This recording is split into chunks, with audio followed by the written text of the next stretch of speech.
before the Šeško deal and after. And initially we thought, right, they need to sell before they can bring Šeško in.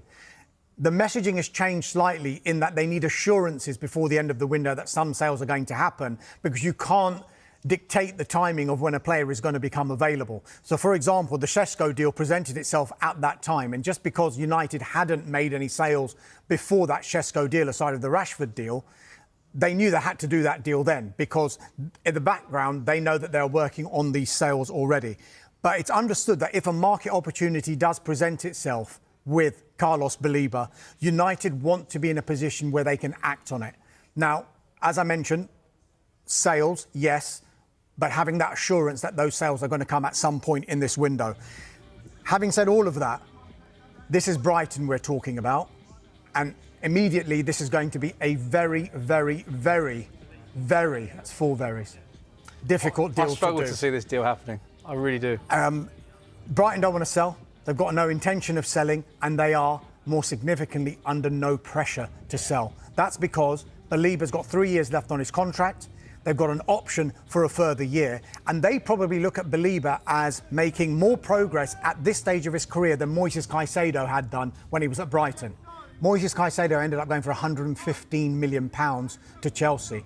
Brighton will probably start valuing Baleba in and around that figure, you would think. So with him having 3 years left on his contract still, going to be very, very hard. Absolutely. Well, we can see Manchester United in action this weekend. What a game. First Super Sunday of the new season.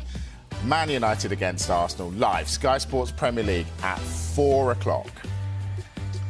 Right, we're going to take a break. When we come back, PSG and Gianluigi Donnarumma are at odds. One of the world's best goalkeepers is now available. Could he be on the way to the Premier League? Well, he just might. We'll discuss him and all the rest of the transfers next here on The Transfer Show. Donnarumma, not part of that squad, completely omitted from that squad, and it was a decision that was made by the head coach Luis Enrique, a decision made after a new contract for Donnarumma could not be agreed. And the quotes from his Instagram is very telling. Unfortunately, someone has decided that I can no longer be part of the group and contribute to the team's success. I am disappointed and disheartened. A thinly veiled message, so we say, towards Luis Enrique. Now, because he's only got 1 year left on his contract, that adds another complication. So some clubs who are interested in Donnarumma will hear PSG saying, well, it's 35 to 40 million euros, but they'll think, well, in 4 months' time, for a club outside France, they can start negotiating with Donnarumma and his representatives over a pre-contract agreement to come for free next summer. So what happens now? Some clubs may wish to wait until next summer, which Donnarumma will say, well, the ball's in your court now, PSG. But PSG have got an ace card as well, because the World Cup's at the end of the season. Donnarumma needs to play regular first-team football to make sure he's the #1 choice for Italy at that World Cup. You mentioned Manchester City. They've kept an eye on the situation, as have Manchester United kept an eye on the situation. However, as it stands, we're told no club-to-club contact from either of those clubs to PSG, no club-to-representatives contact from either of those clubs to Donnarumma's people. So where does that leave it? Manchester United, at the moment, have got Andre Onana, Altay Bayindir and Tom Heaton. It looks pretty full.